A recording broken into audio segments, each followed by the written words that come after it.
When it comes to making some simple eyes, you can go to your ellipse tool. Now I'm just going to draw this out. I can hold down my shift key, nice little circle there.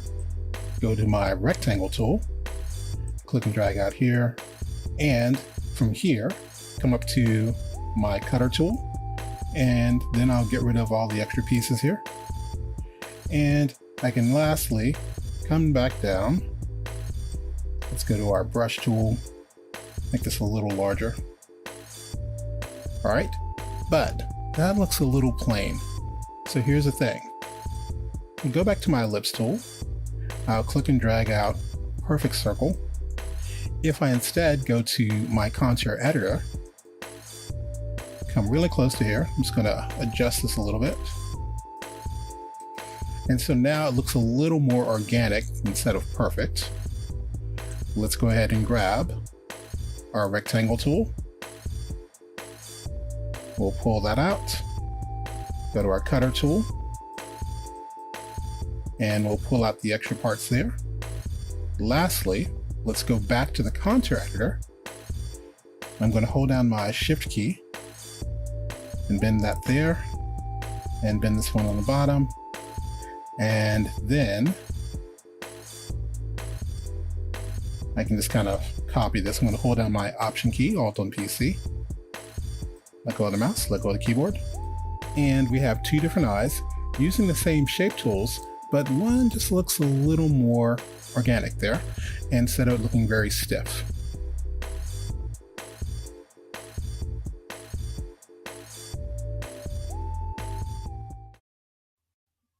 Hey, remember that thing that you're going to do, learn, or try if you could ever find the time? Guess what? Even on your busiest day, you have 30 minutes somewhere to spare. You know what else? 30 minutes a day for 30 days is 15 hours. What project could you do, start, or finish in 15 hours? We challenge you to take 30 minutes a day for the next 30 days and find out. 30-30-15. Changing your life 30 minutes at a time.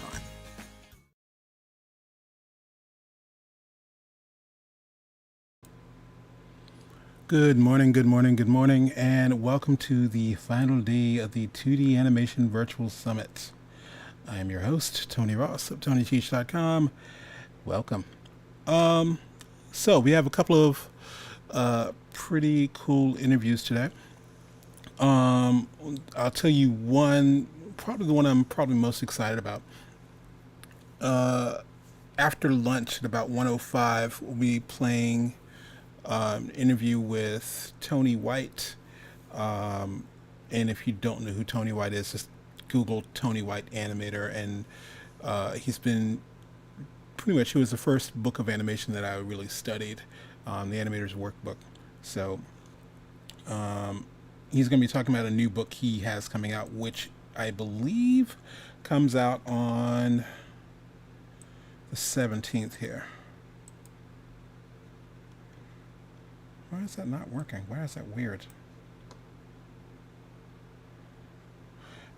Hey, Darren. That is weird. Always fun playing with technical stuff. Also, we've run into a little delay sending out our prize notifications, so those will be getting sent out today. So if you haven't actually received an email yet, don't panic. We are going to be sending those out and alerting or announcing one of those. Letting everyone know about different things that they won. We also have the rest of our prizes that they were away, so we got a lot to give away today. Where are we? So yeah, fun times. The other thing I wanted to mention, we did actually use, we didn't talk about it much, but we did actually do merchandising this year. There's t-shirts, there's mugs, there's little stickers and things like that. And those are available on our Redbubble store. I'll pop that link up later. I also did a design for, or redesign, something we had talked about ages ago. I was talking about with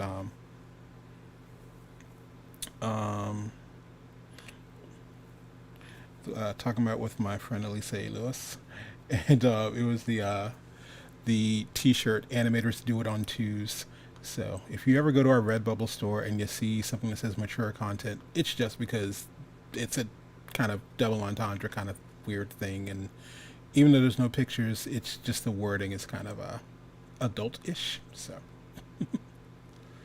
but yeah, that's what's going on. Meanwhile, coming up first, I think we have Howard Morris. Got to chat with him and talking about some of his designs and work. Oh yeah, I'm curious if y'all would be up for joining me. I'm thinking maybe not starting November 1st, maybe starting November 15th or so, maybe mid month. But if anyone would like to join me in doing a 30-30-15, that is 30 minutes a day for 30 days is 15 hours. What could you do, start or finish in 15 hours? And just kind of using that hashtag and kind of going, hey, this is what I'm going to do. Like, I know what projects I've been putting off probably for years that I can go, yeah, this shouldn't take me 15 hours to do. So let me do that. Like, I've got some ebooks I need to publish on the different platforms and everything. So, but that is what's going on with that. Um, yeah, just getting all of these things updated. I went out and did and voted this morning, so yay, there's that. Got to adult fun times. Anyway, when we get back, because I'm getting ready to play this first video, when we get back, I'll start diving in, and I think I lost part of my file again. Gotta see what's going on with losing my files. But do a little bit of rehash on how the arm can be built out and the rig set up in Harmony. Alrighty, so let me dive over here.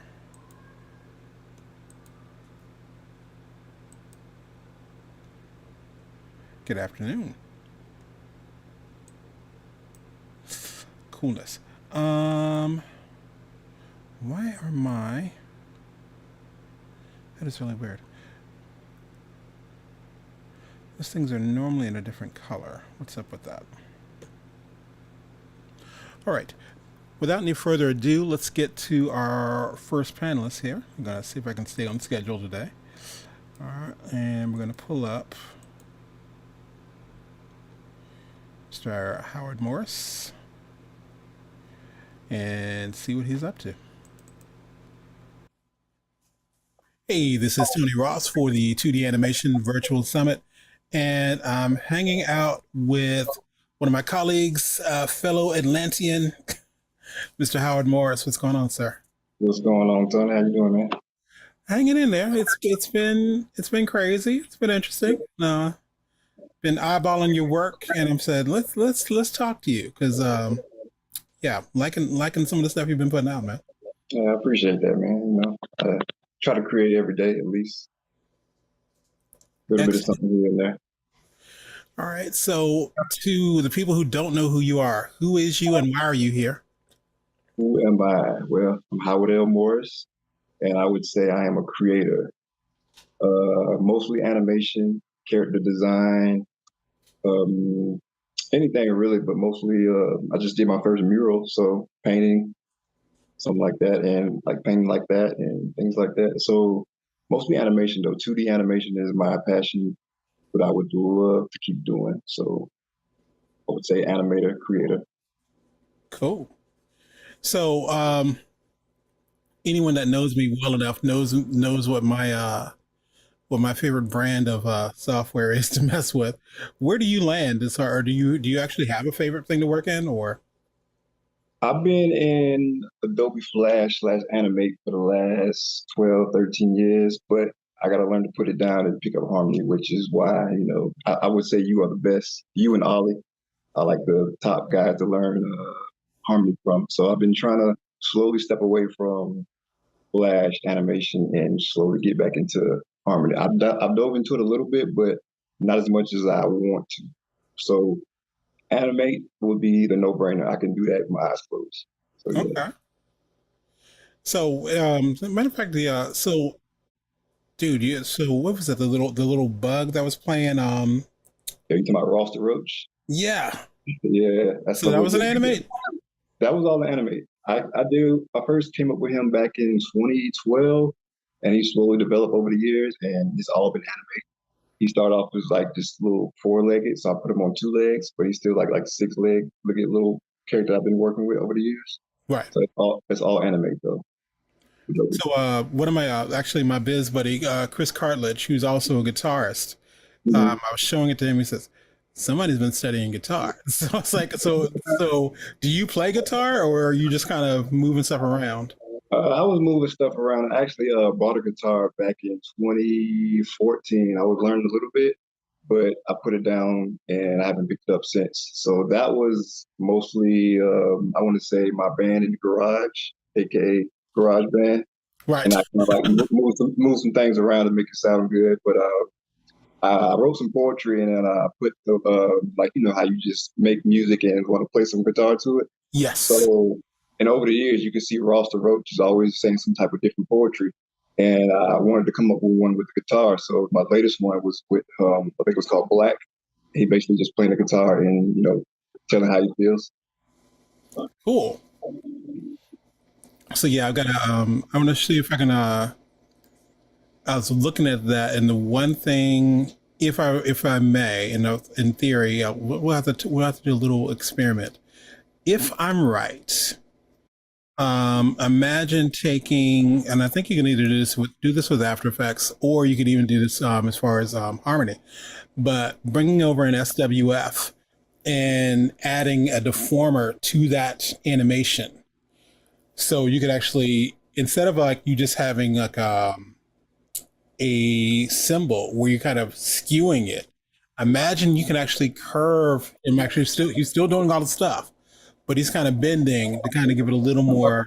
Yeah, Oh, he's a little stiff because I know in Flash I don't know as much as what I could do in Harmony because I actually tried to build him in Harmony maybe like a year ago, but mm-hmm. my mind wasn't quite wrapped around how to do the node view and all that. So I'm like, man, I gotta pick Tony's brain one day to try to I'm figure it to out. say, dude, we're on Facebook speed dial. What's up, man? Yeah, It's yeah, like, yeah. I know it's gonna get to it. I was like, yo, if anybody, Tony would know. But I definitely want to like get out of animate and kind of move him over to Harmony so I can do a little bit more with him because We're Off the Road is not gonna go anywhere. Like that's gonna be one of right. those characters that's gonna keep developing and eventually, become his own show or something one day.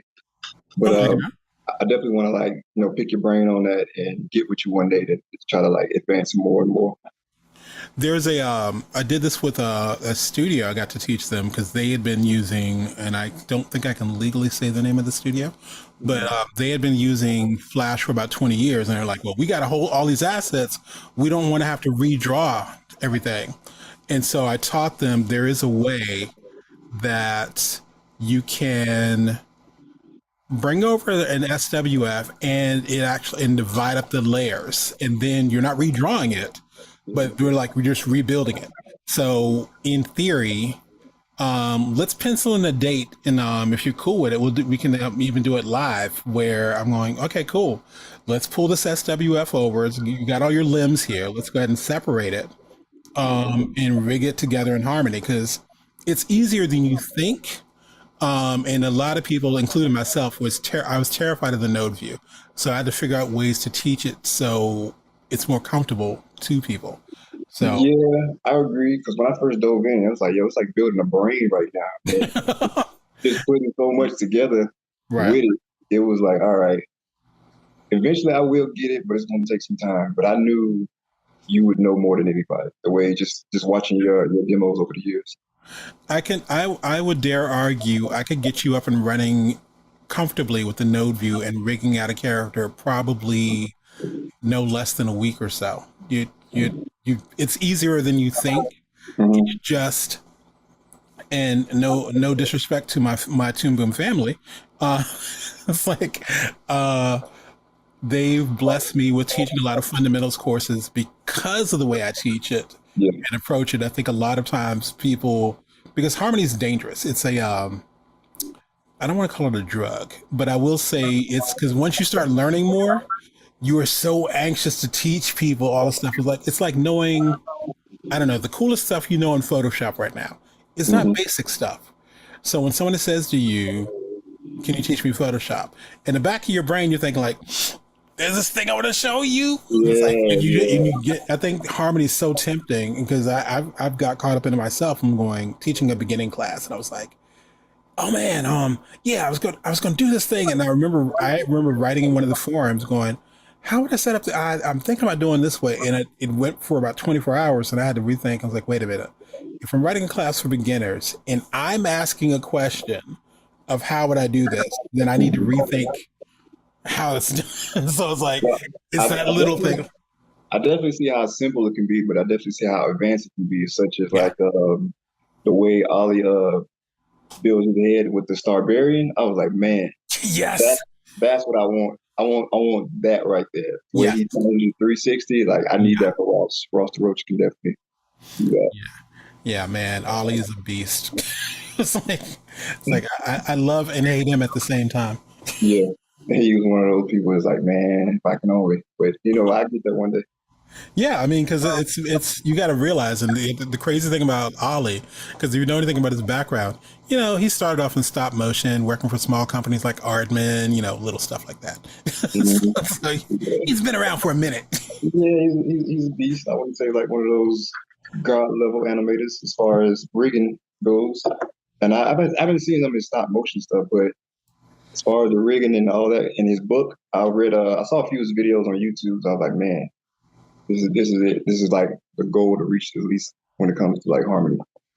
Yeah, man, he's definitely a beast, and I think I don't know if the other one is the new book is out yet, but it's and what I love again, it's like you're constantly with Harmony, you're constantly learning stuff because he'll put stuff out and go, oh, I don't, because he just said this the other day.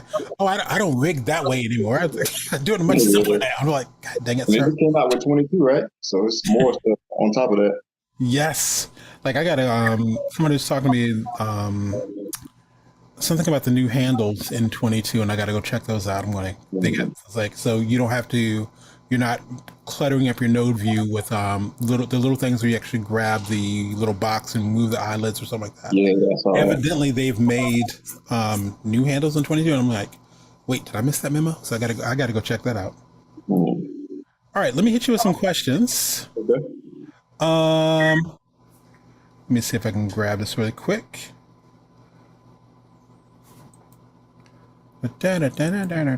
So, quantum leap. You can travel to any point in the timeline of animation history on a 1 year visa. And as I was saying to Laren, this is why I had to write this in, you Yeah. lose no rights or privileges that you currently have. So, where and when do you go?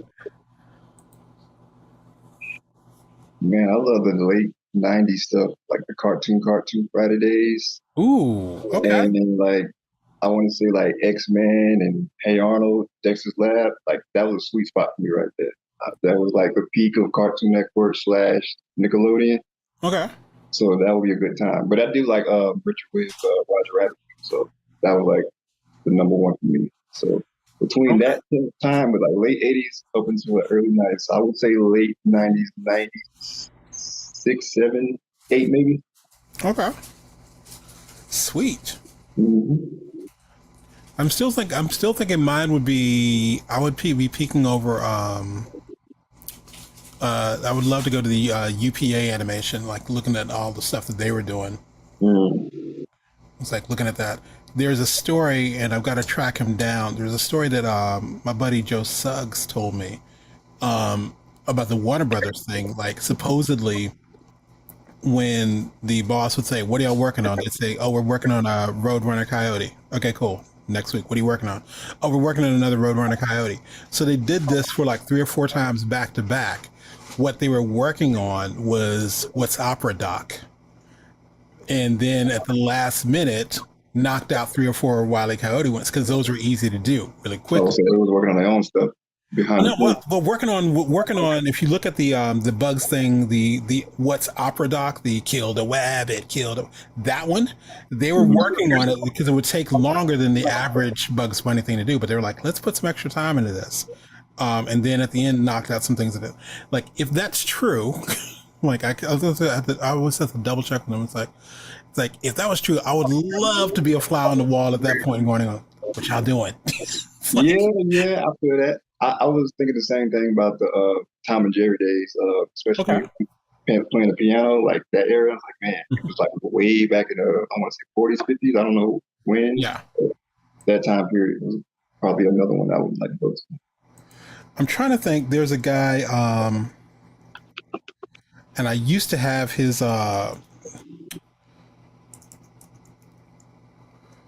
What is that? I used to have his soundtrack. There was a guy who did the. What is that? Carl Stalling. That's what I'm literally googling the name. Carl Stalling, who did Mhm. all of the music for like Bugs Bunny, a lot of that stuff. This cat figured out how to read an X sheet. So he would write the music according to the X sheet before the cartoon was done. And so when by the time the cartoon was done, the music was done and it lined up. So imagine looking at classic Warner Brothers stuff and Yeah, how all that stuff was like, dun, dun, dun, dun, dun. Dude's doing all that, not without looking even at the having cartoon. to. He's reading the X sheet. Figured out how to do that. And I still to this day can't read the timesheets. I don't know. I just be like, yeah. I was like, yo, I don't know what's going on here. I just know timing based on what I see. Right. And like music is like one of my best inspirations to creating animation anyway. So yeah, that was beast back in the day. Real Yeah. for them. Just to be able to, I used to be able to use it, look at it X sheet, and again, it's where working with Joe on a project. This was years ago, and I remember he literally it's not called a pixel phobe. And Joe, if you're listening, love you, man. So it's like it's not a pixel phobe or technophobe, but I would always get on his case. I was like, dude, can you at least go in and learn how to pick colors in a computer? Because that would help a lot. But he handed me all of his actual X sheets written out. He said, "Don't lose these." I'm like, okay. So I'm like, And I would look at it like, I don't know what's going on here, man. Just help me out. coolness. Okay. Next question. Okay. Um, 30, 30, 15. 30 days, 30 minutes a day for 30 days is 15 hours. What could you do, start, or finish in 15 hours? And if I were to say to you, starting November 1st, do a 30, 30, 15, do an animation themed 30, 30, 15, what would it be and why? I would start to practice my special effects. A good friend of mine, Jason Wong, he used to do quick like effect animations just every day, Mm. and it was pretty dope. He actually took one of my characters one time and just did some crazy animation on it and added effects. So for 30 minutes a day, I would try to practice my effects. I actually tried doing something like that with Harmony. I just recently got back into Harmony, and I did like a loop animation of this rock, and the rock kind of melted and it turned to like I guess vapor and it turned to a cloud and the cloud went over the sun and it started raining. So I basically just looped it. And I did it in about 30 minutes. So I would continue to practice something like that in harmony. Sweet. And I don't think I posted it on Facebook though. So I think I I was need about to to do say, that. 'cause where is this? Yeah. 'Cause that's- Sometimes I forget to post on Facebook and that's one of those things I gotta remember. So it's probably in my IG somewhere. Yeah. okay. Mhm. Sweet. I'm loving that. So All yeah, right. for 30 minutes a day, for 15, 30, 30, 15, I would practice my special effects. And I would, eventually go back to Ross and get some special effects of him doing something. Very cool. Mhm. All right. Got two last questions for you. They should really remake blank as a cartoon. What's in that blank, if anything? Really remake. I like Class Act, like that classic 90s movie, Kid and Play. It's like a Okay. classic.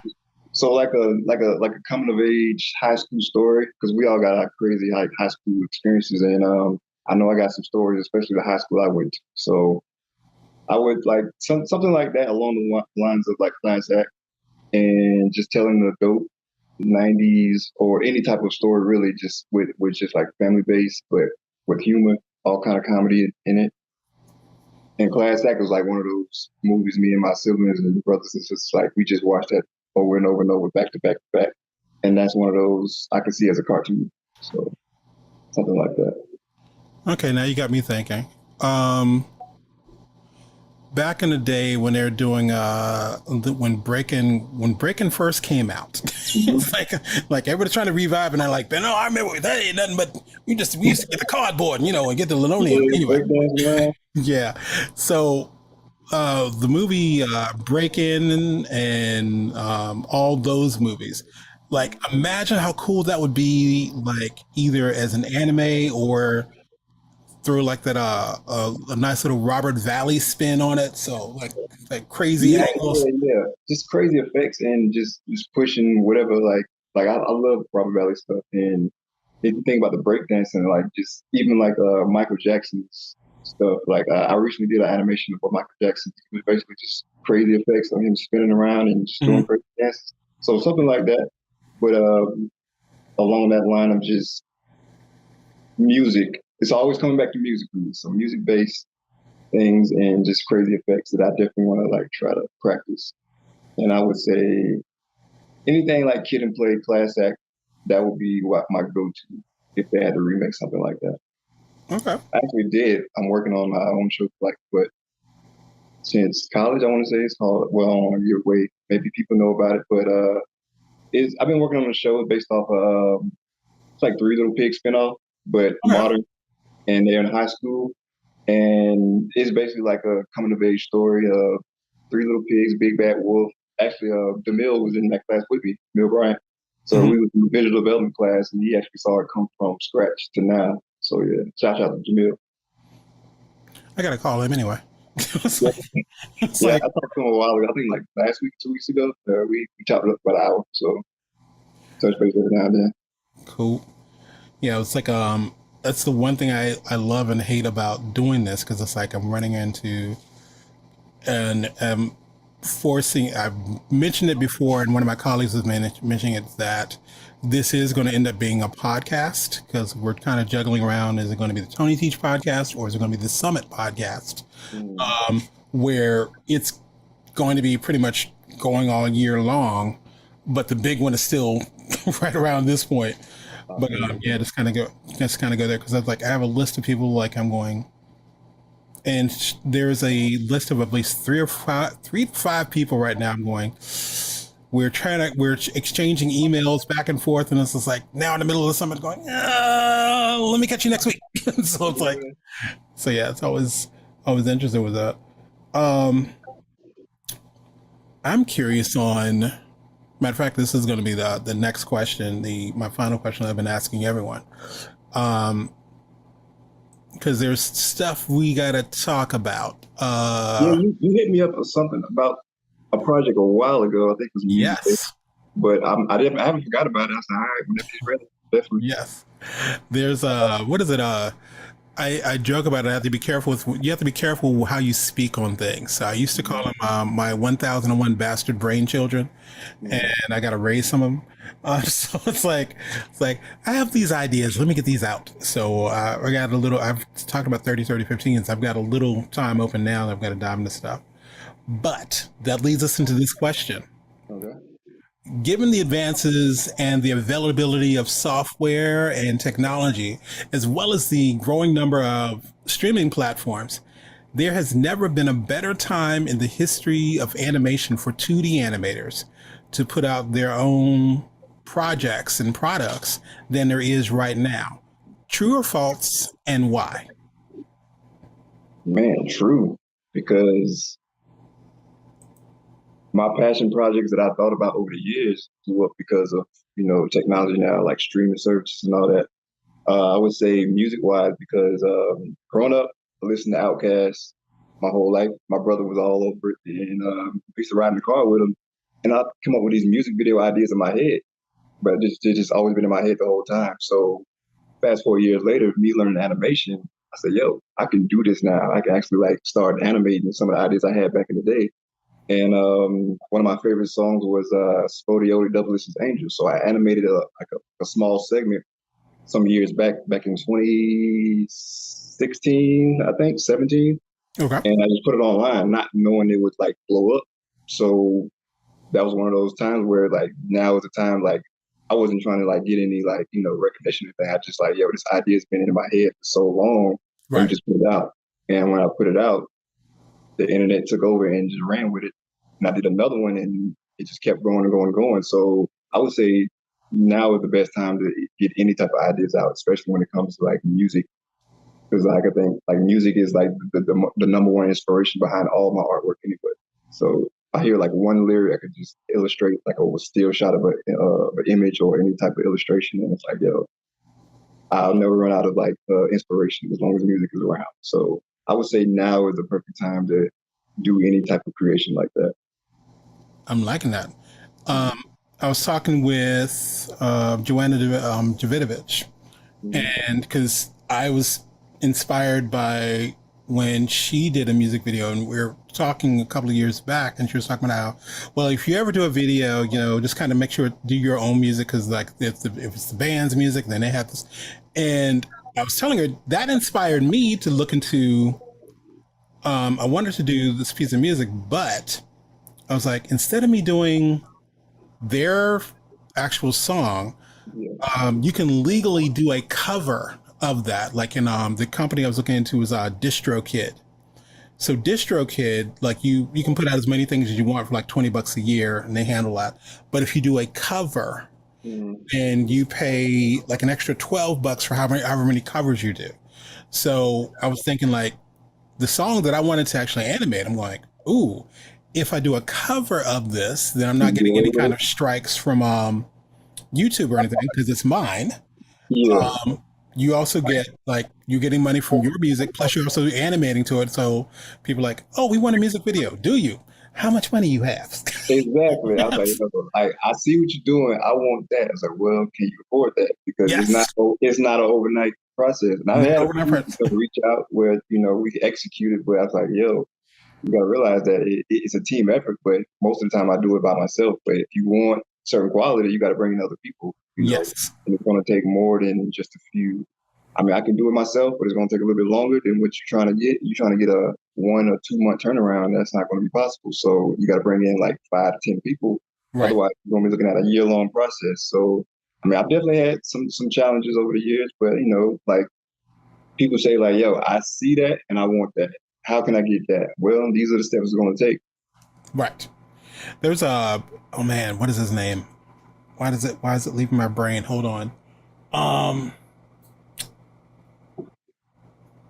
wow. And I think we're mutual. I think you know him too. He's always doing. He does Swaptober as far as his illustrations and drawings. I know you're talking about I Marcus. forget. Yes, Marcus Yeah, is it Marcus Williams? Marcus Williams. Yeah, man, he's a Okay, beast. he is a He's beast. What I love about him, and shout out to Marcus, he was talking because what I think was maybe the first summit. He was talking about where people come in there and say, oh, I wanna buy this thing and they can't afford it. He says he was introducing them to phases. Okay, how much money you got? Okay, cool. We can do the characters at this point. Let me know when you got a little more money. Okay, now we can work on the storyboard. yep. Got a little more money? Now we can work on the animatic. So I Mhm. was like, I said, let's break and it that down. We know yes, the steps, but they don't quite know the steps. So I right, recently did a project. It's a small project with this ex-football player, and I told him like, "Well, I see what you want, but we got to break it down to just let's do the character sheets first, and then right, we'll do the turnaround." And I did a quick little rotation with him, and that's as far as we got now. So if it keeps going, like the more money you put into it, the more you're gonna get out of it. So the phase part is very important to try to explain to the outside looking in.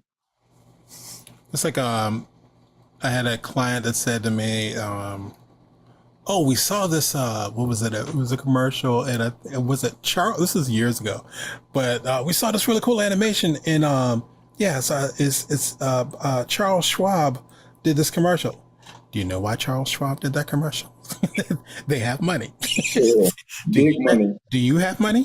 Do you have That's their money? Because if so, we can talk. Because like, so I'm like, I don't think we're going to get there with 250. So No. 250 ain't gonna get you nothing but one or two drawings, and it takes about 30 plus 30,000 just to get it going across across the room real quick. So It's like 250 might buy you the book so you can learn to do this on your own. And it's two like, fifty get the conversation started. That would be right there. Yeah. So I we, love we ain't that. doing that. We're not doing that.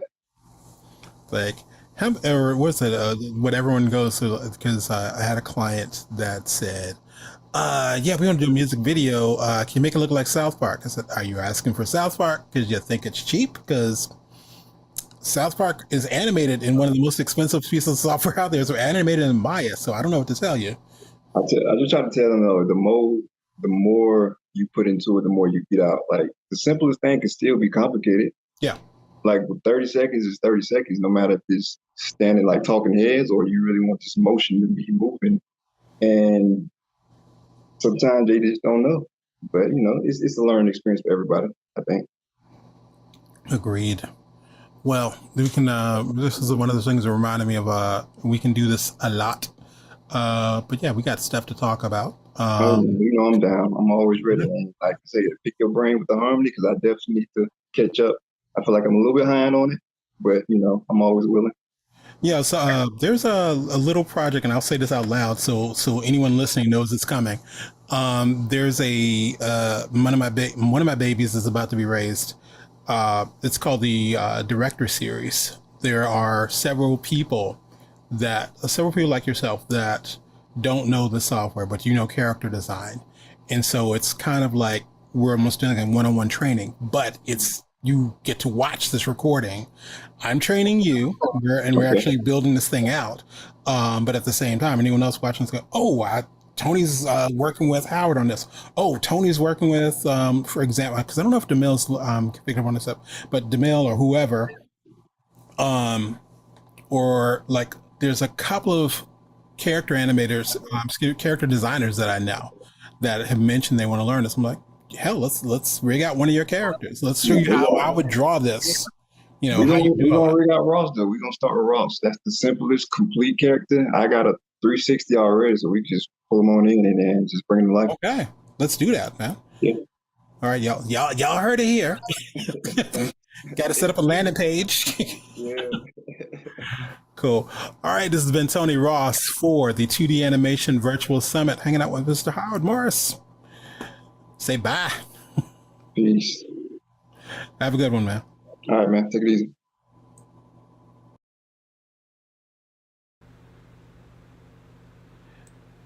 Alrighty.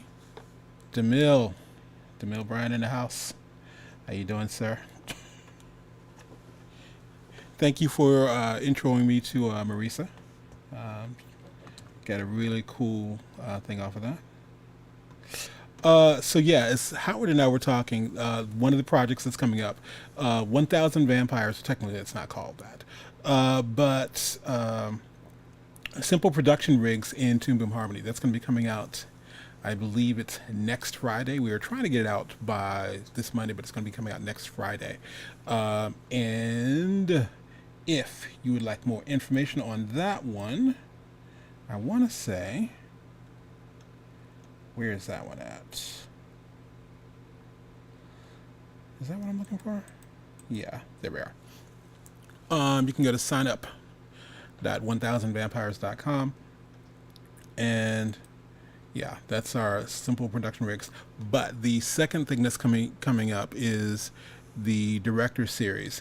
There are some, I don't want to actually say the names out loud because we haven't actually officially finished all our paperwork, but I'll say there are some of the panelists here that have been on the summit this week that we've been chatting about it, and where some of them were trying to learn harmony.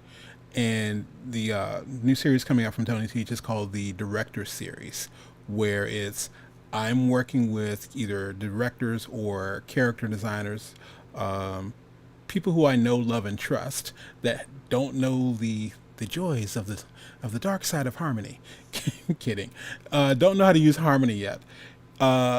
Basically, I would be teaching them how, or we'd go through rigging their character, and it'd be like one of my one-on-one sessions, but you all are along for the ride, and you get to actually watch pretty much a live case study with that. Also, something we're going to be start doing a lot more I think the first weekend, I think I want to say it's like the 5th, maybe somewhere around mid November. We're going to start doing our weekend workshops. It's going to be 6 hour classes, and we'll be sending that info out. I'll see if we can get the. I think I got a landing page coming up. Let's see if we can get that out today. But if you're looking to dive into Harmony, my thing is trying to get you in and comfortable with the program pretty quickly. Actually, there's even I was picking. We are joking about this name, and I think it should be that name. We'll call it honorary, where we're doing whether we're doing tongue in cheek or not. The new old man of animations was with the nickname we came up with Tony White. We were talking about some of the stuff that he used to use, how he used to use Toon Boom Studio, the program that was out before Harmony Essentials.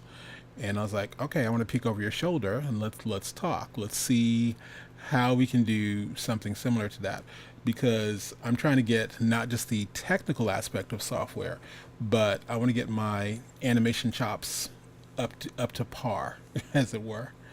I was joking, and I don't know if it's recorded or not, but I was talking to him that I still try to do things like anticipation. When I teach anticipation, I talk about doing the sneeze, like you lean back before this, the ah before the chew. That's the anticipation. And Tony mentioned doing double anticipation. I was like, wait, what? He said, yeah, you go forward first, then you go back, and then you go back forward. I was like, okay. So, anyway, give me one quick second. Let's see, what time am I supposed to be playing? Okay. All right, I got a little bit of time. I don't want to start Elliot's early, just in case anyone's trying to chime in. Mr. I always pause on this because it's, like I said, if you want to figure out, I am constantly trying to make sure I'm calling people by their correct name. Ross the Roach revamp on the way. Terry DeMille, boom, no problem. We can talk. Good talk with you, sir. Thanks, Howard. I really appreciate it. What was I talking about? Oh yeah. Let's see if I can do one thing here. Oh yeah, let's talk about Elliot's last name. Elliot Cowan, and it's like because I kept saying, is it Cohen or Cowan? And he said it's either. And then he gave me this whole cool, hilarious backstory, which again we need to animate that one day because it's nice. But yeah, you'll have to ask him about that. Anyway, let me jump over here to Harmony. Okay, so the main deal that a lot of people get confused about, and I'm going to go ahead and undo this for a second, pull this section out. All right, so I'm going to get that little guy out of there. Thank you. What I want to do is I want to show you, one, these are just drawing layers.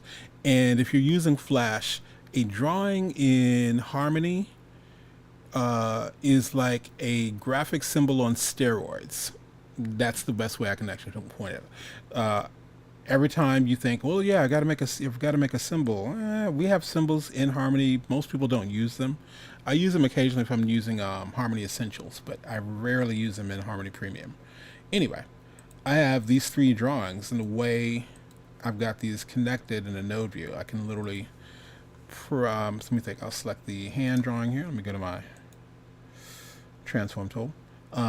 There's no bounding box or anything around it. There's a forearm, there's an upper arm. If I select the hand, I can press the letter D on my keyboard to turn off the visibility of that layer. All right, so D turns it off, disappear or disable. A turns it back on, enable or appear. Now the disappear and appear thing is a thing that I like to say. So also these pieces of art here, I like to call this the main floor. That's where your drawings are. Let's work on the attic. Basically, how do we build a system that we can move these? We've set it up that you can't animate these drawings, which is why I don't have any bounding boxes around them. So what I need to do is I'll select all three of these, and I'm going to do Command Shift P. I'm going to turn on my freaking mouse pose because it's not on. Hold on. Gotta show my keys.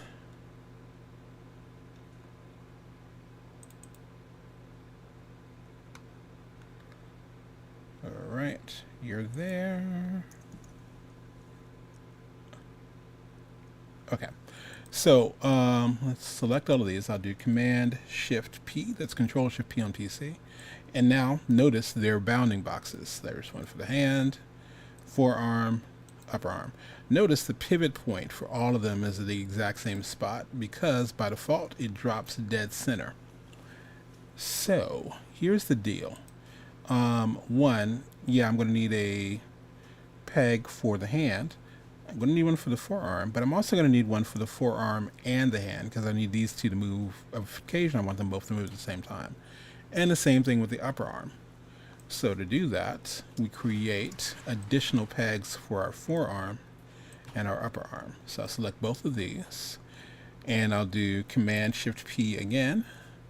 And this way I'm adding two individual pegs there.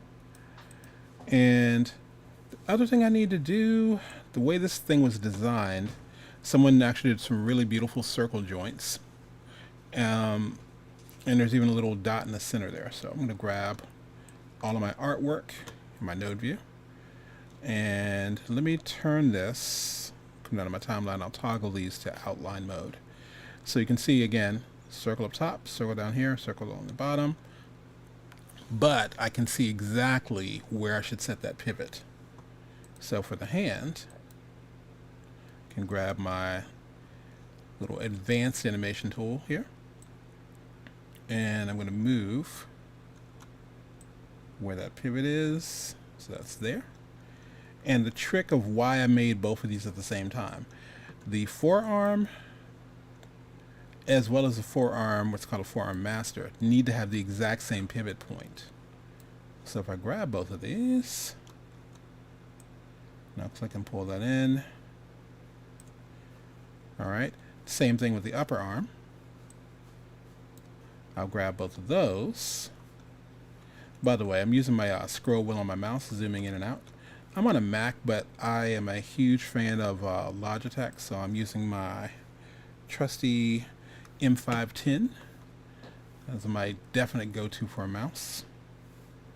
All right, so that's set up. Alrighty, now what I want to do. One, go back to my regular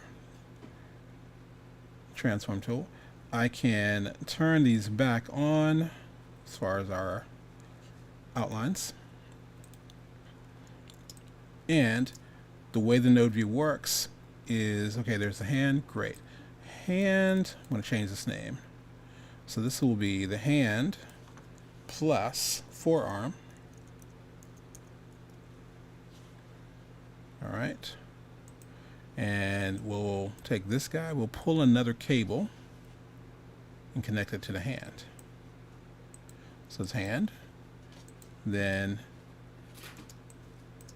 the hand and the forearm. And this little guy here, instead of it being the upper arm, I'm going to change that to just arm.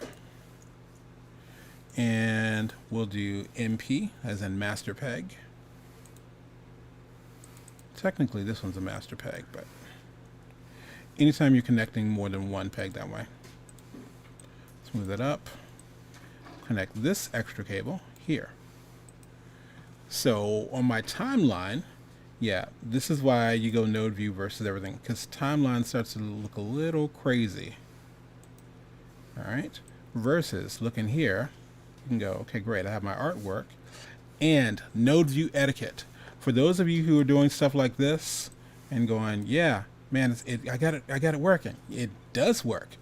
It's a mess though. So there's a logic to this. One, anytime you see two pegs lined up, it means they share the same pivot point. So this pivot point, that pivot point, the exact same one. All right, same thing here. And the reason you want to keep this clean, we're joking about, Colin and I were joking about having a job. There needs to be a node view janitor or whatever. Just comes in and cleans up stuff. Because a lot of times when you get sent stuff, you got to go in and clean up someone else's work. And he gave a really good example. For the compositors, they may have several characters that they're bringing in, set up by several different animators. Now, if one person's following the rules, but the other people are like, man, I just had to hurry. I just had to hurry up and get this done. And then it's like a mess, and it's like, how long is it going to take to clean it up before you can even start, doing your job? All right. Meanwhile, I'm going to do a little animation here. Where are we at on time? Good. Let's do F6. Drop in a keyframe. Let's go here. And I'm dropping another keyframe. And what's bugging me right now, typically I do my anticipation on this one right now, but I am honestly thinking, do I want to do the thing that Tony White was talking about? Do I want to do a double anticipation? Because I want to have the arm go back before it goes forward, but this is bugging me. I'm going to move this forward just a little. Shift B, by the way, on my keyboard, goes down the hierarchy. Shift B again, goes down the hierarchy. By the way, how do you go up the hierarchy? Press the letter B. Press B again. There we go. So I have this going, just a little subtle thing there. And what I would like to do, I'm going to copy this first little key, paste it. Thank you. This is where I'm going to do break the joint a bit. Let me turn on my onion skin for this layer. That way I can kind of pull this back a bit. Shift B, come down the hierarchy, break the joint. Shift B again. Let's bring that there. So from here to there. B. Bring you back a little more. Shift B. There we are. All right, next frame. I'm basically setting all my poses right now. F6, because we're going to do a point here. So let's bring this arm all the way up. Shift B. Bend that a bit. Now, Katie from Toonbin was talking yesterday about the classes. This arm is actually one of the lessons we teach. This is a modified version of it that I use for my classes sometimes, because I like to go, let's build it completely from scratch. How would you set this up, and why do you set it up this way? Let's drop in a keyframe, F6. Let's rotate you here. Shift B. Where are we on time? Good. There. Shift B again. There. All right. B, because I want you to point. By the way, about point. I'll bring up a window that I don't normally bring up, but I'll show it to you because I use keyboard shortcuts. I'm going to add another view here for drawing substitutions. Now, if you remember me saying that a drawing inside of Harmony is like graphic symbol on steroids. What do I mean by that? It is this. I'm going to select the hand. That's the drawing, by the way, which means anytime I see fuchsia, it means I'm selecting the drawing. By the way, there we go. There's default, point, and splayed. So this would be like a graphic symbol set to single frame mode. But this is what a drawing does naturally. So I'm going to look back here. And before we even go there, two things. Tool properties. Let me turn on my peg selection mode. That way I'm not clicking on drawings accidentally. Cool. Yellow means I'm clicking on the peg. Alrighty, so what we'll do here, I can select this first keyframe and press my plus key. Let's do 1, 2, 3. And like the next one, 1, 2, 3, 4, 5. So what I have is comes up and goes back there. So, yeah, the plus key on my keyboard, I have an extended keyboard, or you can do shift equals. Once you set your poses, you're just coming in here and spacing these out. If you have too many, always hit the minus key. All right, so I'm just trying out a bunch of 5s for now, other than the very first one, which is there. So if I play this, turn on your loop.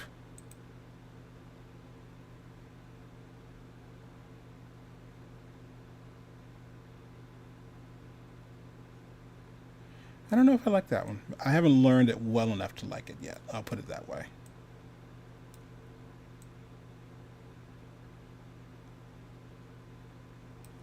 I might get rid of that double. Yeah, I'm not liking it. Maybe it's too fast. Dun-dun. Add 2 more frames.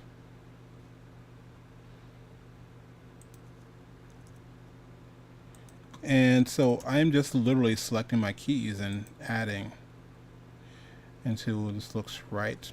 That's not terrible.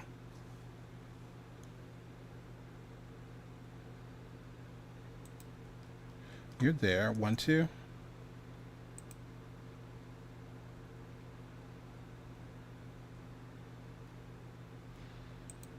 All right. Now, in my defense, if there is one, and this is what I was saying, I'm looking forward to diving into Tony's new book, Tony White's new book, which he's going to show some PDFs of during our interview. But I always tell people, I'm not an animator, I'm a trainer. So I know the technical aspects of a lot of stuff. So if you're looking at this going, well, he doesn't animate that well. Never said I was an animator. A lot of times people will say, hey, Tony, this studio is hiring. Are they hiring trainers? Because production's not my thing. Anyway, so what I want to do here is we need to figure out when we want that hand to start pointing. So we'll come here, probably about here, I think, is where I want to make the little guy point. So I can literally select the hand, that's the peg. Let me go to my drawing subs. Nothing's showing right now.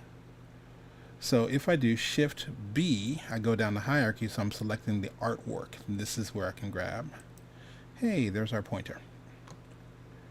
So I come down here and see where this last little guy ends. All right, so that's a little too MJ for me. So let's pull you back up. There.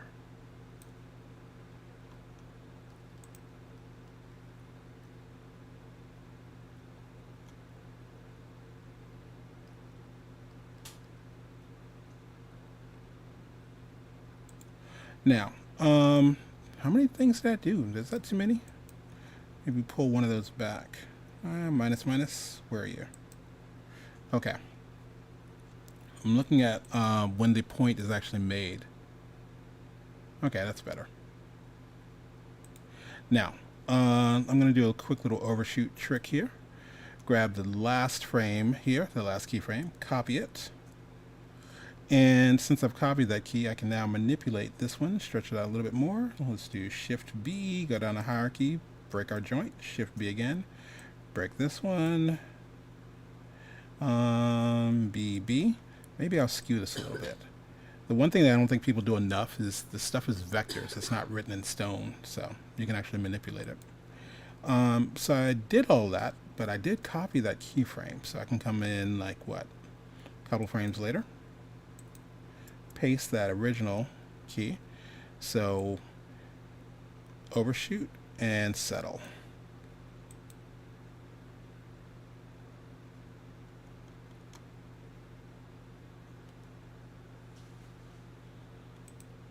Now,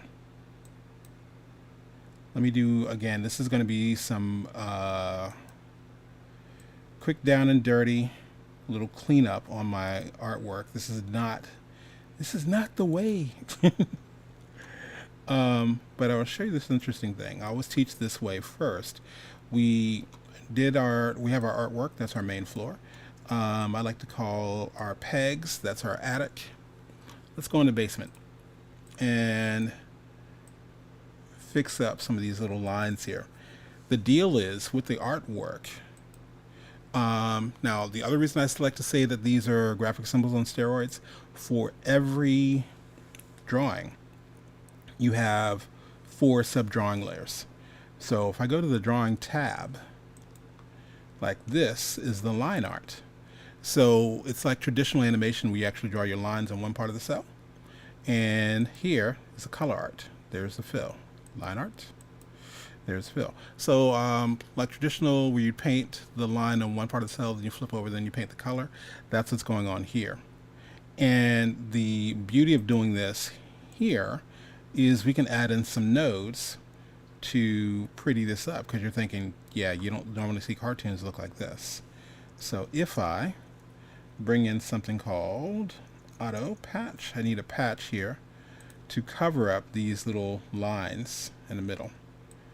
So auto patch knows to grab the color art, but it's going to use the border of the line art to stop at. So let's pull this in to our forearm. All right.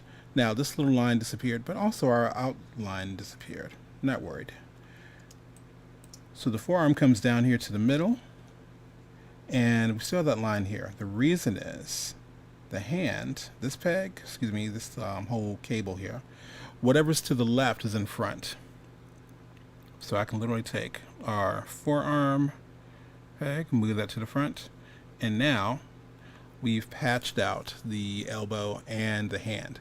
Again, if anyone's watching this, especially if you know what I'm doing and you're used to things like a cross auto patch, I'm not doing a cross auto patch right now. I'm just showing a basic thing, like if I had to do this quick in a hurry and get it out of here, yeah, this. So now I'm going to bring in another little guy because I'm missing my outline there. So let's bring in another node. Let's do line art, isolate, great. Now, if I said forearm, cool, show me the line art. So I'm just saying that's the only one I want to see. If I put this in the front, well, that's kind of a problem. It's almost as bad as the initial one. But I'm going to move this guy over here. What if I take this cable and put it behind everyone? Then what we have is our clean little arm. That looks like one solid drawing.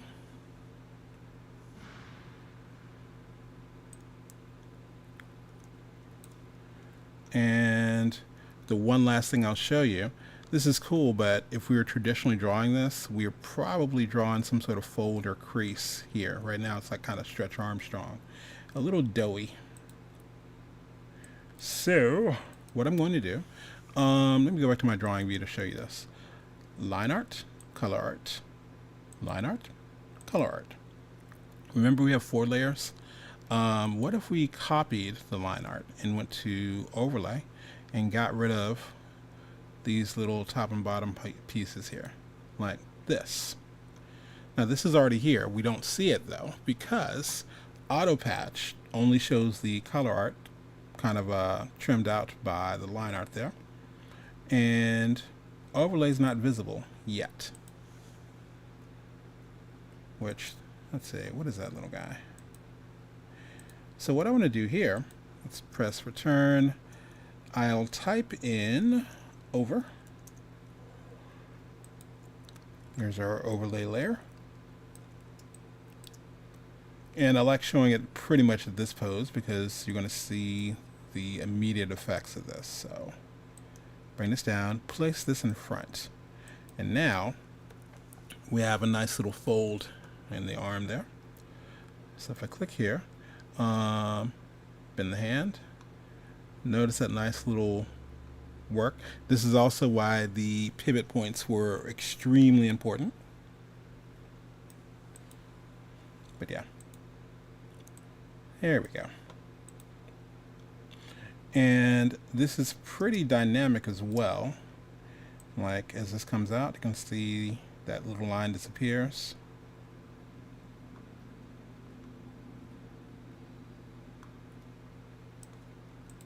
And there you have it.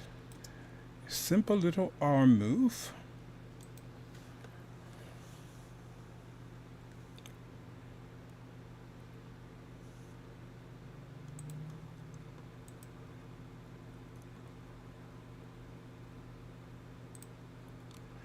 Alrighty.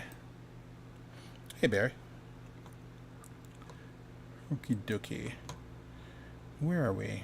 Just about time to bring up Mr. Cowan here. Curious. Hey, this is Tony Ross for Tonyteach.com, and I wanted to show you a quick little trick here. what you're looking at is the render view for a scene where I've done a little bit of compositing with a PNG. And this is actually what I'm doing with the lens flare here. Now, if I go back to the OpenGL, you can see that there is this large black frame here, of course, because it's not being rendered. Now, two things. If we look in our node view, this is our lens flare. That is the PNG that I imported, but I have a blending node, and opening this up, I just have it set to screen. Now, if this were set to normal, close it out, and I went back to our render view, this is what it looks like normal. But what I want to do is set this to screen. This is the equivalent of us doing something in Photoshop and setting it to screen. So it's ignoring the black and only showing the white pixels. All right. Now, the other thing I want to do, let's go back here. When I'm working in OpenGL, I don't really want to see this large object. So I'm going to add another node here. So I'll simply hit return and type in VISI for visibility. And I'll pull this in, just holding down my Option key, Alt on PC. So it's into that cable. And if I open this, I don't want this to show in the OpenGL mode. So I can just turn that off. But it is going to show in soft render. So if I close this and I go back to the render view, there is our light. All right. And the rest of the spotlight is just using blurs, but we're not talking about that right now. We're just talking about how I brought in a PNG lens flare and composited it into our scene. All right, this has been Tony Ross for Tonyteach.com. And this is a small excerpt, or we're going to be showing this in our simple production rigs for Toon Boom Harmony. Have a good one. Excellent. So yeah, I'm just kind of showing, I'm doing my own commercials. So let's get ready to show Mr. Elliot Cowan. So yeah, it's brilliant. For those of you who are, Elliot does actually have his movie on, has a movie on Amazon Prime. And the way he animated it, it's, for those of you who like After Effects, it's funny. I think I actually do curse in this interview. I don't know. But yeah, Elliot's hilarious, and I don't know. He's a good guy to keep around. So anyway, without further ado, let me choose this file.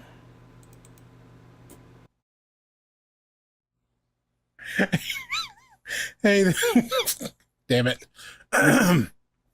Hey, this is Tony Ross for the 2D Animation Virtual Summit, hanging out with Elliot. Sorry.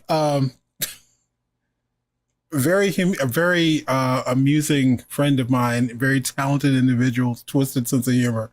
Mr. Elliot Cowan, one of those. Yeah, I'll take any.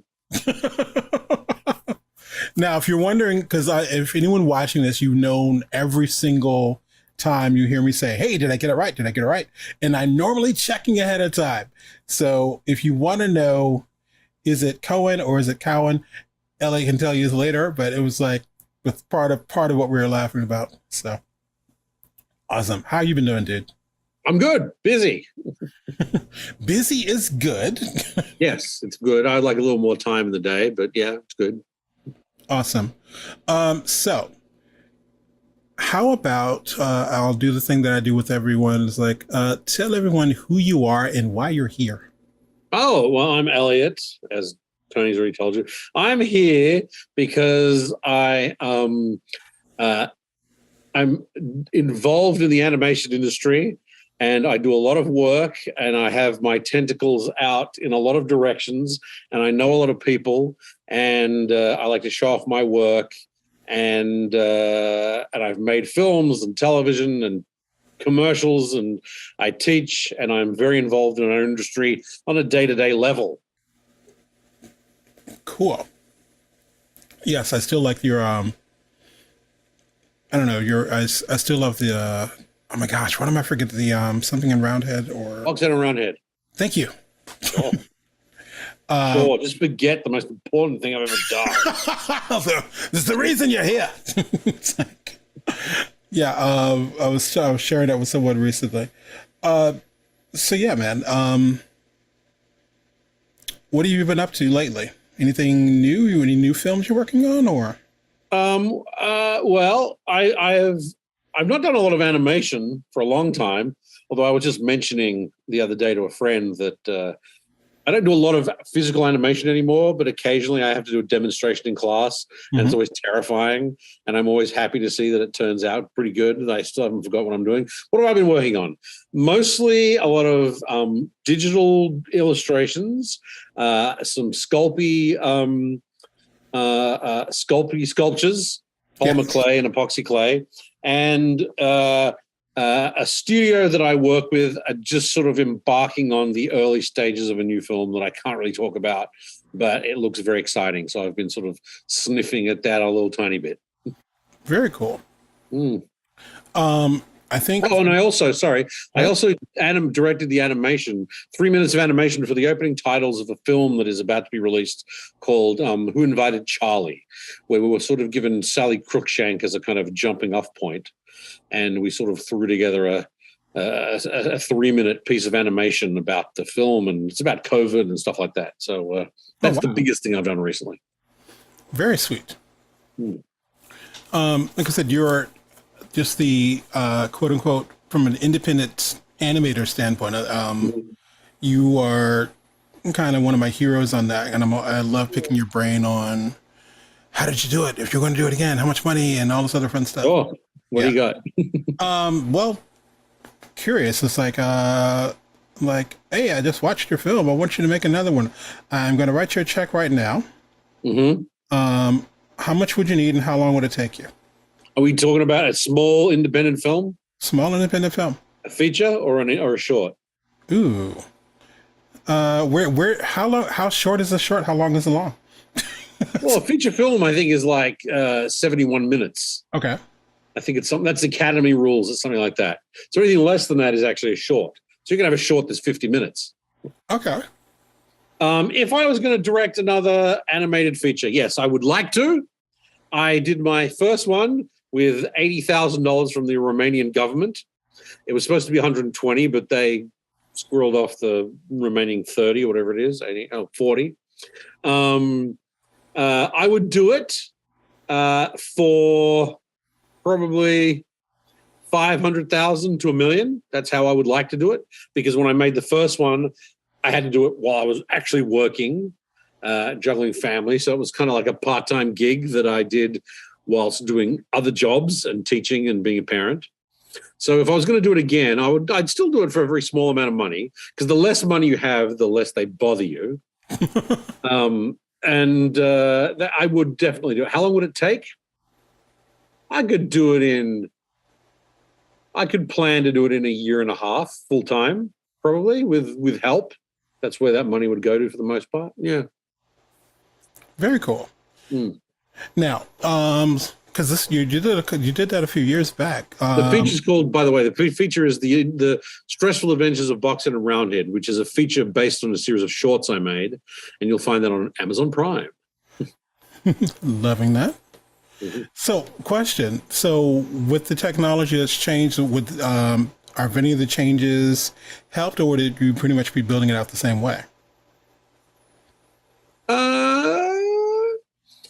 I have a sense that that the tools in say Toon Boom, for example, would probably make it a lot easier to animate the Boxhead and Roundhead characters. Now, do you use After Effects at all?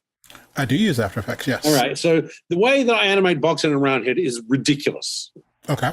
So basically what I'm doing is I create a solid that is black, and I create an outline that is a mask, that is the body. And then I animate the body doing its business across the screen. Holy crap. Then I make another mask that's a leg, and then I animate that, and then I mask. No, it's crazy. Then another one, and then I do the arms, and the face I plaster on at the end. It's ridiculous. Wow. It also means that doing it that way, I get very smooth movement. I get very stretchy movement. Everything feels very squashed and stretchy and blobby. Yeah. And I know there are other ways to do that these days, but I haven't had to go there to do it yet. So that's crap. The technology I would probably adopt. Yeah. Having used and taught both After Effects and Harmony, holy shit, we need to sit down. Oh, I know. Believe me. I haven't animated those characters in a long time. Yeah. That's how I did them then. Yeah. It's bananas. I've now got to go back and watch the movie. I'm like, man, I got to, wow. That's impressive. Kind of it's more like stop motion doing it that way. Yes. Yeah, I would agree. And it's bananas. Yeah, okay. That's because I'm going, oh, he probably did this in Flash. And like, no. Everyone thinks I did it in Flash. Yes, everyone does. Well, take it as a compliment because the way there would be no way out of nah, you didn't do that. For the faces, for the shorts, the faces are literally I just use the scale tool to blink and stuff like that. Right. But for the movie, what I did was I created a series of excuse me, of stock face movements. So I just eyes, by the way. So for the eyes, I did like a blink. I did a kind of get angry. I did a sad. I did like a frightened eyes. Right. And I animated those in Animate.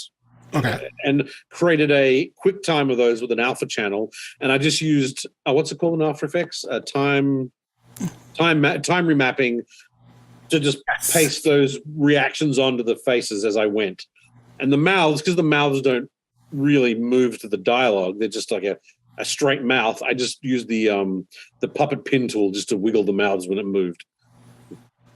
Wow. It's nuts. It is. I love and it's like my friend Tony Grillo, because he was always using Flash, and I used to use Flash, and then then I learned Harmony. And one day I was sitting, I was like, I had him do we did a webinar. This is years and years ago, and I said, I'm not going to say anything negative about Flash. I'll tell you what, you show me what you're going to do there. Mm-hmm. And I'll show you how I would do it in Harmony. And at the time, I know absolutely zilch compared to what I know now. Sure. But it was kind of cool. Like, and they're going, "Oh man, this will take you so long." And it's like, "Yeah, you should come over here," because how quickly you can do that. And like, I'm even thinking about where you're talking about the setting up all the different mouths and things like that. Oh yeah. All of that stuff. I was using Flash before it was called Flash, by the way. I was using it when it was called Director. Director, made by Macromedia, which you had the programming language called Lingo. Yes. It's like, I remember those days. Mm. Man, dude, we got to talk. Sure. When I have the time, which I never do, but sure. That reminds, that's one of the questions it'll pop up. We may have to figure out one of those. Sure. Okay. So you'll appreciate the humor on the caveat I had to actually place into this question. So, first question: Quantum Leap. Yeah. You get to travel to any point in the timeline of animation history on a 1-year visa. By the way, you lose no rights or privileges that you currently have. Okay. And when do you go? I don't know, but I'll tell you something that I've always imagined, right? Okay. And I'll take this because I've always imagined a scenario where you can get take a laptop or whatever with Jurassic Park on it. Okay. And go back to visit with Ray Harryhausen in 1945. Oh, wow! Look at what you've done. This is where we are now, right? That's something I've always imagined doing. or even showing those guys at Disney. Look at this. This is what animation has become now. You guys are drawing Mickey Mouse, and now we have real dinosaurs on the screen that people believe and run from and scream. That's something I've always imagined doing. But I don't have a lot of nostalgia for animation history, so I don't know if there's a point in time I'd particularly want to go to. I mean, Chuck Jones is a hero, but I met him when he was an old man, so I met him. I don't know. I don't know if there's a particular point in history that I'd be itching to meet, but I would like that experience of taking modern technology and showing these guys, look what we can do now. And they'd probably all quit and say, "Why do we bother anymore?" You watch that Phil Tippett documentary? I think I saw some of it. Yeah, when he's talking about how they started doing stop motion for Jurassic Park, and then someone from Ireland brings over the test, and he's like, "Oh shit! Well, we're out of a job now." Yeah, where I think you've been extinct. Yeah, because they ended up pulling part of that line and actually placed it in the movie. That's right.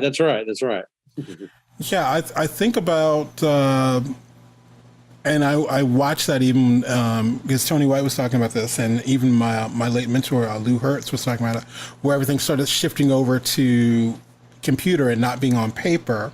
Sure. But at the same time, and it's what is it?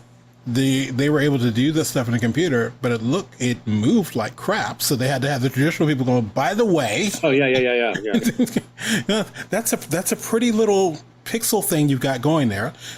Yeah. Let's make it look like it's alive and not it's computer generated. So it's fascinating. You should look it up. It's on. What did I watch it on? Tubi or something like that, or maybe it was at Prime. But they show all those. It's like stop motion capture.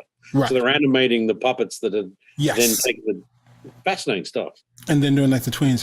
Yeah. I've seen clips of it, and it's, for me, it always reminded me of the old series. There was a series called Movie Magic, where they would show you all the behind the scenes, which I'm thinking like, we've kind of gone almost full circle. We went to having these really awesome DVDs, and Blu-rays would have all the extras, and then they got rid of all the DVDs again. And now we're digital, and so occasionally I'm still cheap when I buy my movies, but I have to go, do you have any behind the scenes? Any? You got 12? Okay, you got 12. I'll watch this. Sure. Which, by the way, Bob's Burgers, that has a lot of cool things behind the scenes, and Bernard Dairyman is in harmony, hand drawing out one of Bob's, like, these little running and dancing scenes. And I'm like, it's freaking beautiful. I watched the Bob's. You talking about the movie or the series? Yes, the movie. All right. Is that a show you watched? Is it a show that I watched? Not like religiously. I've never seen the show, and I watched the movie, and I didn't think it was a bad movie, but I did think, I think I'm coming onto this movie on the back foot here, because I don't understand anything that's going on. Right. I don't know any of the vibe of the show. I don't know the lore. I don't know. I've missed something here that I'm not getting that I think I should be. That's what I felt watching that.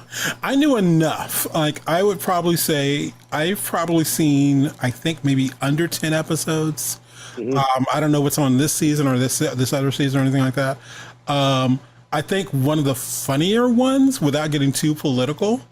Political, I think. No, well, I don't want to actually steer down that direction. Oh, okay. One of the funniest things that happened, one of the main voice people. Oh, yes. Said something that people were like, or kind of, and it's one of those things people are like, oh, freedom of speech. I'm like, no, freedom of speech means that the government can't come after you. Yeah. It doesn't mean you can't lose your job. Let's get that clear. Freedom of speech isn't freedom of consequences. Anyway, what I found hilarious was that person, which normally has a lot of stuff to say, the character is just in the background cleaning up stuff. You never see him speak, which was like this brilliant. They had his son there. His son was still there, but you see him moving around, but he never speaks, and no one ever says anything to him. And I was like, that is one of the biggest, like, it's one of the, what is it? Mess around and find out, and I don't mean mess, but it's like, dude, no, but yeah, I thought that's what I liked about it. And also seeing some of the behind the scenes of where I think it was the roller coaster scene where one of the characters come in. I'm like watching them to go, oh, by the way, here's the animatic of that. Here's how we actually did. I'm like, that was all done in Toon Boom, right? yes. Yeah. And there's a lot of I call it puppeting. There's a lot of puppeting in that, right? Yes, I believe so.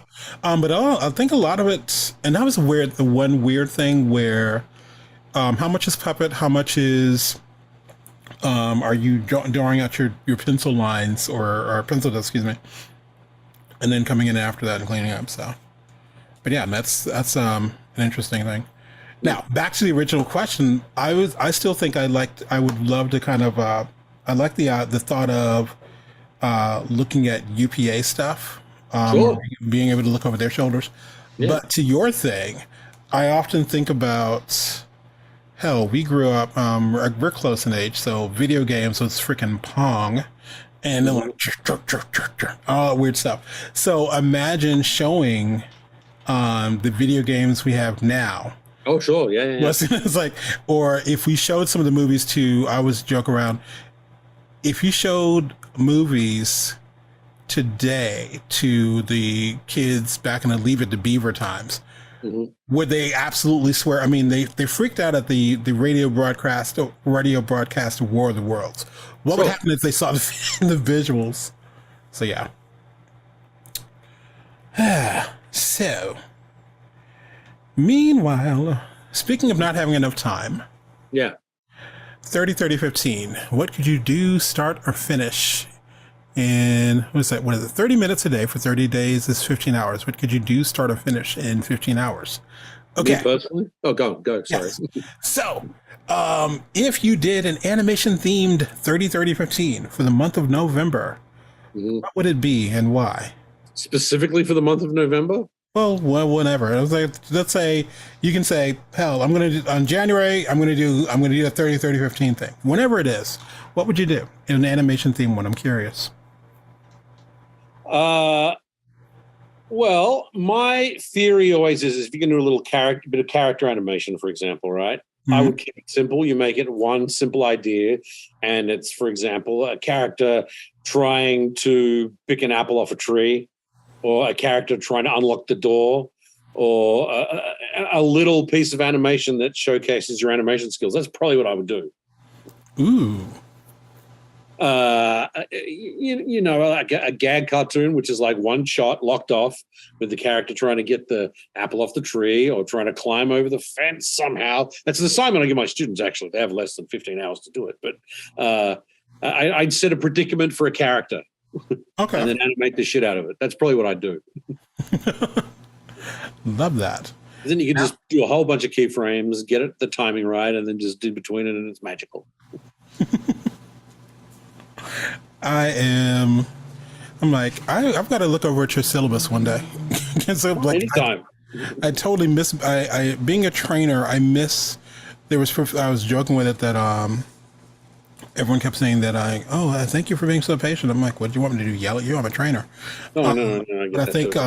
I think Tony, the professor, was an asshole in comparison. But I do miss those days. Any of my former students listening, you know, it was like I did I would call roll on day one and go, this is the last time you hear your name from me until you've earned it. If by the end of the semester I'm not calling you by name, it's not that I'm bad with names, it's that your work sucked. And oh, wow. That's harsh. You can now we're going to take an hour break if you need to drop my class. Brutal. Yes. And I kind of missed that. That was my reputation where I had wow. to go. You seem so nice. Well, it was kind of what I would tell them. It was like, if you think I'm being rude, I'm a lot politer than any client you'll ever meet. That's probably true. Yeah, so it's like, because a lot of them they're doing like, I'm gonna do a logo for this, or I'm gonna work for this company, and it's like, you think you're gonna work for the cool companies? No, somebody had preparation H. Someone had to design that box, give them like weird assignments and stuff like that, and then first day of critique, I would let someone would, like, there was a first chance to earn their name, and so a student would do some incredible work or something like that.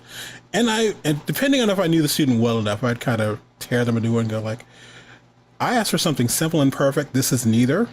Quit wasting what is it? Quit wasting your money and my time, and do what I asked.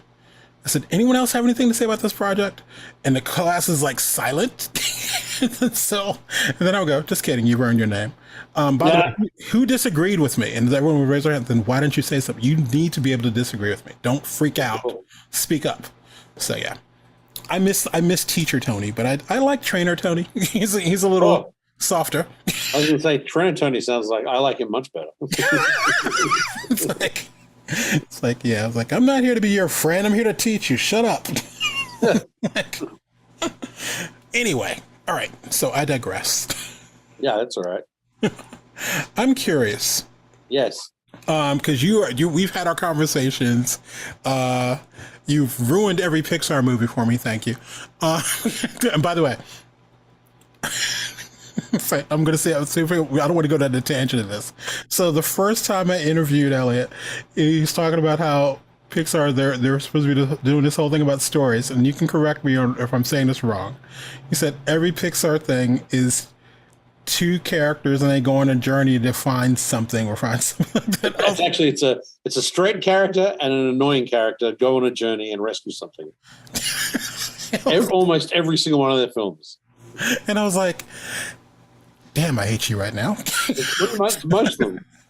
Okay, so with that being said, now y'all are caught up to speed, so I'm going to enjoy seeing where you're going to go with this. Okay. They should totally remake blank as a cartoon.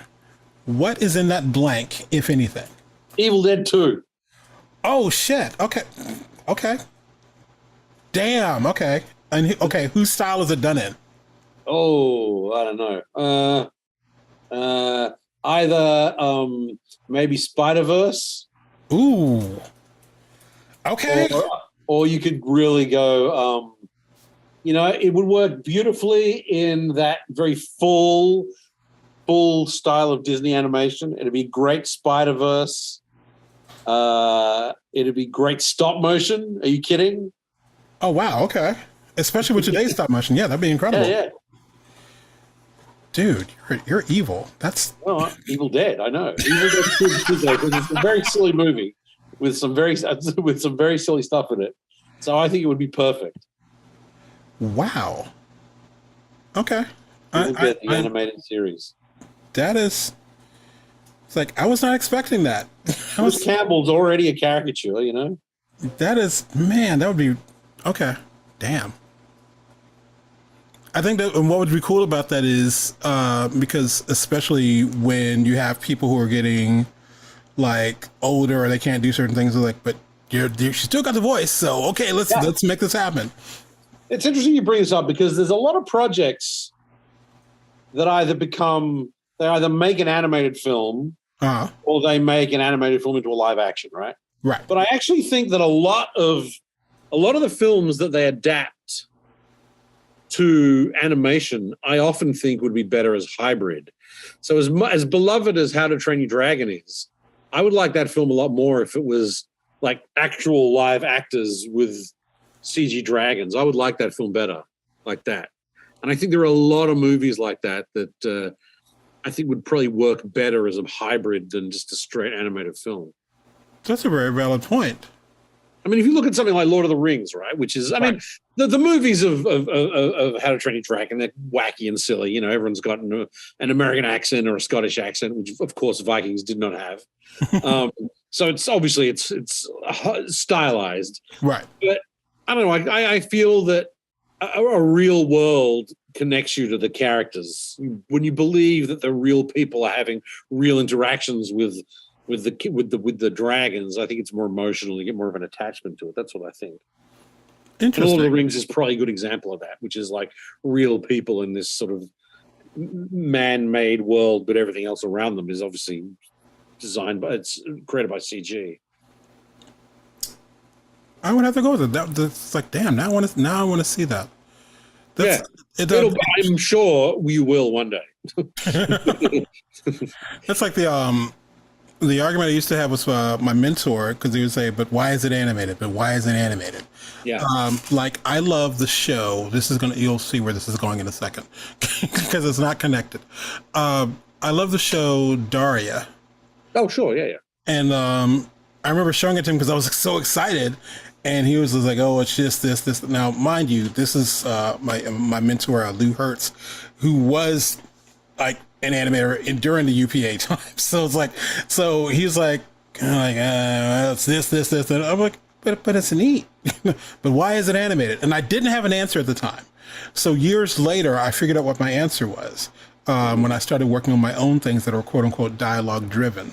It's because the voices that I hear aren't attached to people that look like this. So that's why it's animated that way. So I think about that it's an old animation question that I don't always like. Because to me, the answer is, why is it animated? The answer is because that's how I chose to make it, right?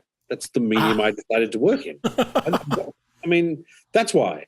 But I think sometimes it's relevant. Sometimes I'll watch something and I do think, all that time and money, and it would have been a better film live action. So I do like, why did we animate that? But again, I don't love the question, because it's like, why is this animated? It's like, because that's how I chose to make it. I think that's a reasonable answer for any artist. I love, and especially now, what is that between, and this kind of ties into this the last question, but between things like you got Harmony, you got OpenTunes, you got TV Paint. If you wanted to go 3D, hell, Unreal Engine is freaking unreal. If I can do a 3015, technically it should probably be in the world of Unreal. So you have things like you can end up making your own Love, Death, and Robots little thing, because it's you have seen those. Yeah. I don't like those. Not whether or not you like them. I'm just talking about the 3D. Yeah. Okay, cool. So I'm saying that with Unreal Engine, you could have all the environments, all the little realistic characters, animated well or not. But I'm just saying it's available to do. Yeah, of course. With that. So I was trying to figure out where I was going with that. Yeah, I think it could definitely. Where was I talking with that? I was talking about live action and animation. Oh yeah, cool. So you can definitely like do one or the other, and I think it would still work. Well, hell, I'm curious as to whether or not you can mix Unreal. Well, I think Grease Pencil could definitely do it with Blender, Grease Pencil. Blender. A lot of people are using Blender. Yeah, you can probably definitely do a budget, as it were, Spider-Verse thing there. Kind of interesting. All right. It's been a long day. I'm losing my train of thought. You can edit all that out. I'm probably going to leave it in because that's what I do. All right. So, speaking of, this is a nice lead up to this.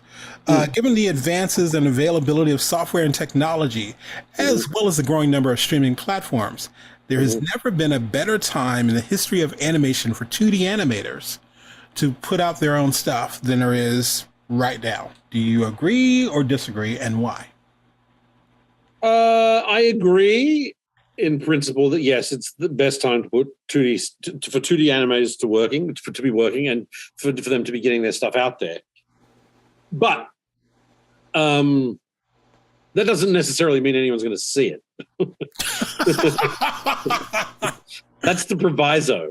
Yeah. The business that goes into creating a fan base and keeping up momentum and then getting some excitement going and then making that something, if that's what you want to do. Because most people who, when you say anyone can animate and put animation out there, generally I think the idea is that people will see it and want more of the thing, right? In theory, yes. Yeah, because you could just, I mean, if you don't care who's looking at your stuff, you could make stuff all day long and just put it out there and send it out. But in theory, you're doing it because you want people to see your stuff and they want more of your stuff. That is a whole other story. Getting interest in it, getting momentum going, and then somehow finding some sort of monetary resource to then keep doing it. That's a whole other story. Anyone, my 12-year-old could put animation on the internet every day. That doesn't mean anyone's going to see it or care about it. That's what I mean. So yes, you're absolutely right. But the ability to do it, or the opportunity to do it, and the ability to make something meaningful out of it are two very different things. I'm liking that. Yeah. I see that, and I'll raise you. Here's one of my favorite stories. Mm-hmm. And I'm often wondering, does anyone else look at it this direction?